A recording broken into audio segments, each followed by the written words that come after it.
Hi, I'm Ashley Williams, I'm on Sporf, and this is my Euro Memories.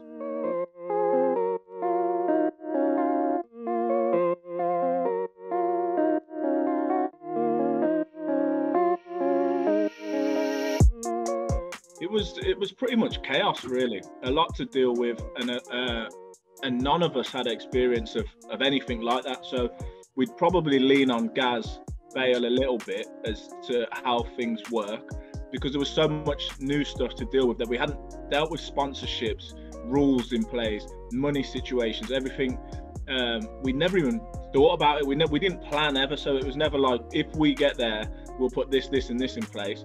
We got there and it was like, wow, okay, so what are we going to do about all these different things? And then you've got the whole trying to not get injured but still playing and doing a good job. So there was just a lot to deal with, and mixed in with that, so much excitement.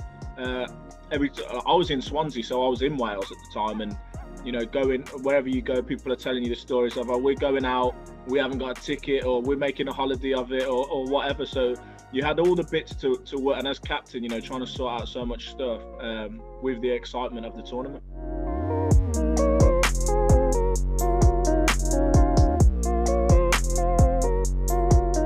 I remember thinking, I tried to tell myself, remember, like, try and put yourself in the moment when you walk out, because it's what you've dreamed about forever since you was a little boy. And I remember doing it and just thinking, wow, this is so surreal. In the corner was our fans, but they had like 3/4 in the end. But when we walked out, the main bit was like in the far corner.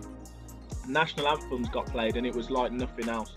They sang so loud, we sang so loud, and I just knew, whatever happens from here on out, this is it. Like, this is the biggest moment of your career. And then once the whistle goes and you kick off, all that goes out the window then, and you just concentrate on playing the actual game.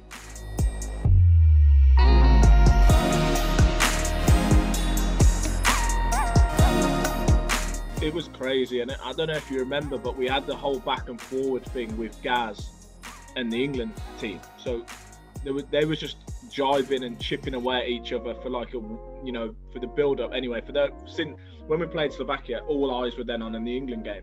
So Gaz would go in first, wind everyone up, and then I'd have to go in the press conference and try and play it down. I'm trying to play everything down like it's just another game, it doesn't matter. And they're like, well, that's funny you say that, because Gaz has just been in here saying you're gonna hammer him, and I'm like, oh, Gaz, what are you doing? But no, so that was a massive game. Like, that was one where we knew everyone in the UK especially was watching that one. So it wasn't just the whole of Wales. It was definitely, and I grew up in England, so I know what a tournament's like in England when England are playing. So I knew everyone was watching. I knew everyone was out in the pubs and wherever, the fan parks and everything. So I knew that everyone, like, it was like everyone that I've ever met is probably watching this game. It's just massive. And obviously it was a difficult game, and it ended really badly for us. And it was a sore loss in the end, the way it went down.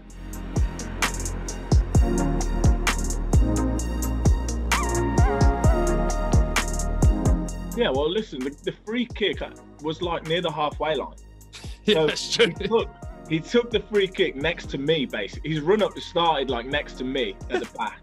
But when he got that good and that confident at free kicks. If we got a free kick in their half, on the angle, straight on, whatever, we're just lining up like to say, well, there's a good chance this goes in.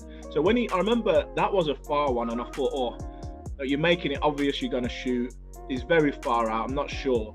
And obviously he hit one of his normal shots, and it's just what I think. Obviously Joe Hart couldn't get there and put it onto the post.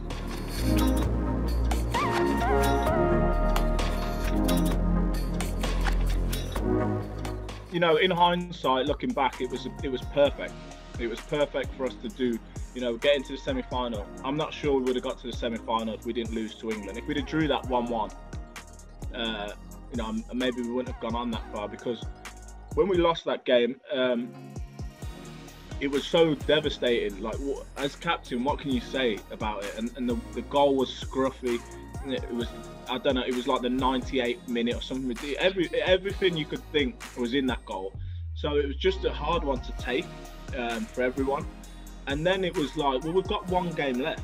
So, no, you know, the fans. We knew the fans were happy with us. We didn't have to win against Russia. If we'd have lost against Russia, we would have went back as heroes anyway. So at that point, it's a little bit like, well, let's just play it. Let's enjoy. This might be our last one forever. So let's enjoy it. And I think you can see as we started the game against Russia, we were, you know, the shackles are off, all bets are off, and it was just like, we're going to enjoy this game and play like we've done, you know, since we was little kids, and it made for an unbelievable game.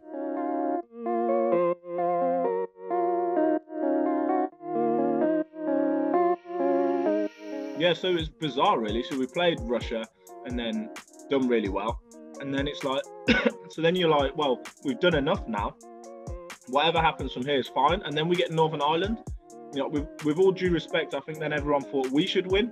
So that was more pressure. That was like, well, now we've got one we have to win, probably. Because then you feel like if you'd have lost to Northern Ireland and went home, it would have took the gloss off the whole tournament. And that's no disrespect to Northern Ireland, but I just think that people expected us to win that one. And that was probably the toughest game, I'd say. That was our most difficult game of the whole competition.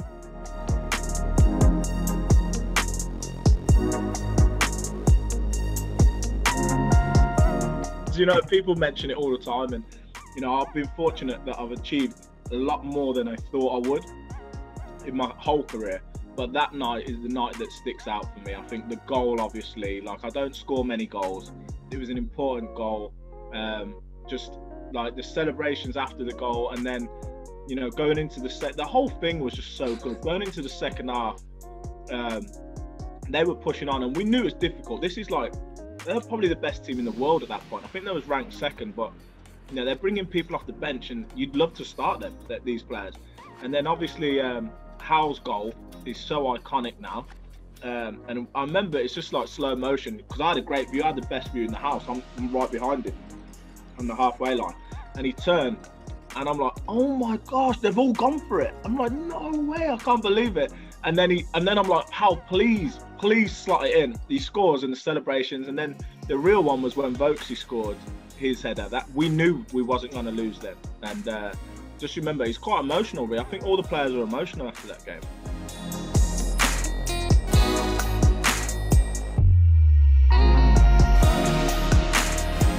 Interesting.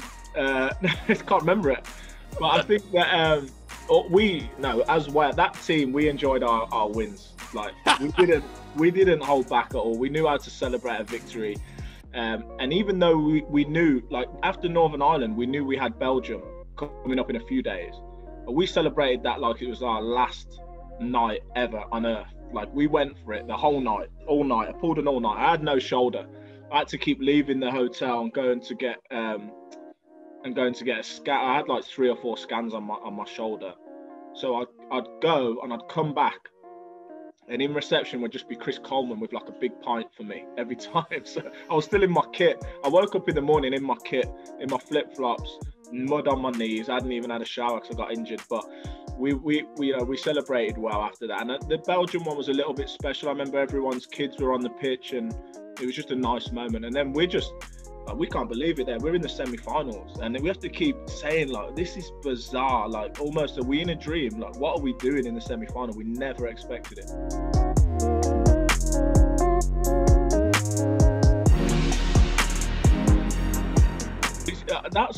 This is such a strange game looking back, and the weird thing is it's the same game as Northern Ireland. So they actually dropped right off. And we let us take the game to them, which we're not used to doing at all. But going into it, we're at the point now where we don't know anymore. We don't know what's going on, because we didn't expect to win any of these games, and here we are. So can't count it out, but don't expect to win. We're just literally enjoying the ride and just laughing. We're kind of laughing, you know, like every day. We're like, what is going on? We're still here. Everyone expected to. We'd had lads that had booked weddings, that holiday, and they're having to cancel it all. That goes to show, like, you know, our expectation of the tournament, and they're having to cancel it.